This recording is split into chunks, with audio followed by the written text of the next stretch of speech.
Suatu hari Rasulullah SAW berada di sebuah majelis. Beliau mengatakan kepada para sahabat bahwa besok ada seorang ahli surga yang akan sholat subuh bersama kita. Nah, terus sahabat Abu Hurairah yang sangat terkenal dengan kehebatan beliau, meriwayatkan ribuan hadis, 5.000 hadis lebih yang diriwayatkan oleh sahabat Abu Hurairah radhiyallahu an. Padahal Abu Hurairah radhiyallahu an ini nggak bisa nulis, tapi meriwayatkan 5.000 hadis lebih, gitu hebatnya. Nah, setelah itu Abu Hurairah batin nih, wah jangan-jangan seorang ahli surga itu saya, gitu batin si Abu Hurairah, karena cerita ini diriwayatkan oleh Abu Hurairah ya teman-teman. Nah, habis itu besok nih waktu sholat subuh, Abu Hurairah ini udah selesai sholat nih nggak langsung berpamitan. Sebagian sahabat udah berpamitan pulang, tapi Abu Hurairah nih nunggu nih siapa ini gitu ya yang bilang Rasulullah SAW seorang ahli surga gitu, siapa tahu aku gitu kan batinnya Abu Hurairah.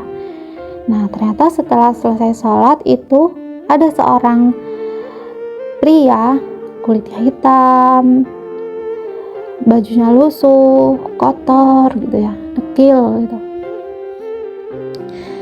mendekat menyalami Rasulullah SAW. Nah, pria ini bilang minta supaya Rasulullah SAW ini mendoakan beliau agar mati syahid. Ya Rasulullah, doakan aku agar aku mati syahid.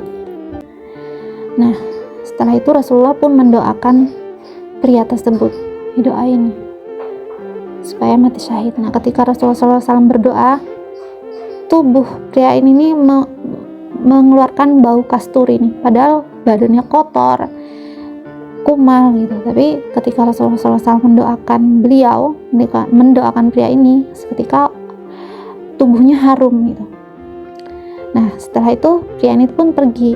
Nah, setelah pergi, Abu Hurairah radhiyallahu anhu ini bertanya pada Rasulullah SAW, ya Rasulullah, apakah pria itu tadi yang engkau maksud? Gitu.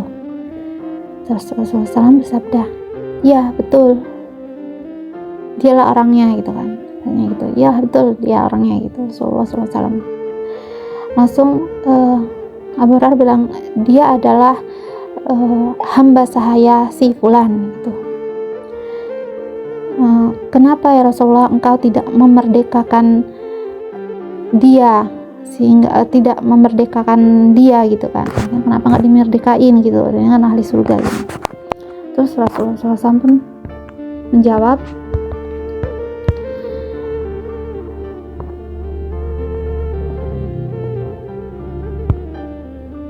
kenapa aku harus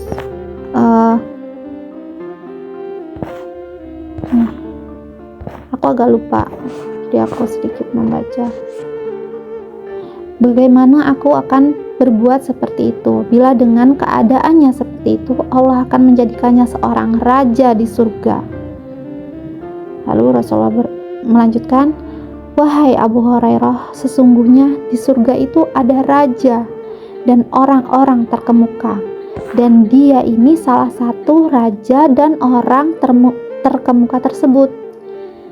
Ya Abu Hurairah, sesungguhnya Allah Subhanahu wa Ta'ala sangat berkasih sayang kepada orang yang suci hati, yang samar, yang bersih, yang terurai rambutnya, yang kempis perutnya, kecuali dari hasil yang halal. Mereka ini bila masuk menghadap penguasa tidak akan diizinkan. Bila meminang wanita bangsawan tidak akan diterima. Bila tidak ada, ia tidak dicari. Bila hadir, dia tidak dihiraukan. Bila sakit, tidak dijenguk. Bahkan bila mati, tidak dihadiri jenazahnya. Itu sabda Rasulullah, teman-teman. Nah, jadi kaum duafa gitu ya.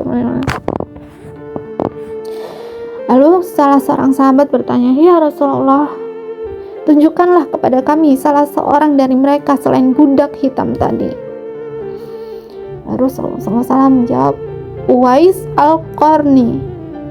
Uwais al-Qarni, kata Nabi SAW, seseorang berkulit coklat, lebar kedua bahunya, tingginya sedang, menundukkan kepala sambil membaca Quran. Maksudnya kepalanya tuh selalu menunduk sambil membaca Quran ya. Uwais al-Qarni, teman-teman. Lalu tidak dikenal di bumi tapi sangat terkenal di langit. Jika ia bersungguh-sungguh meminta kepada Allah, pasti dikabulkan. Di bawah bahu kirinya ada bekas belang sedikit. Lalu, wahai Umar dan Ali, jika kamu bertemu dengannya, mintalah agar ia membacakan istighfar untukmu. Bayangin teman-teman, Rasulullah SAW sampai memerintahkan sahabat Umar radhiyallahu an dan Ali bin Abi Thalib radhiyallahu an untuk memintakan istighfar gitu, minta supaya diampunin dosanya sama Allah. Disuruh minta doa dari si Uwais al-Qarni ini kalau bertemu gitu. Masya Allah banget ya teman-teman. Makanya kita kalau ngelihat orang yang agak kumuh gitu, agak tuh jangan remeh ya, jangan menganggap remeh temeh ya. Bisa jadi beliau itu kekasih Allah ya, hatinya bersih, gak silau sama dunia. Insyaallah semoga bermanfaat.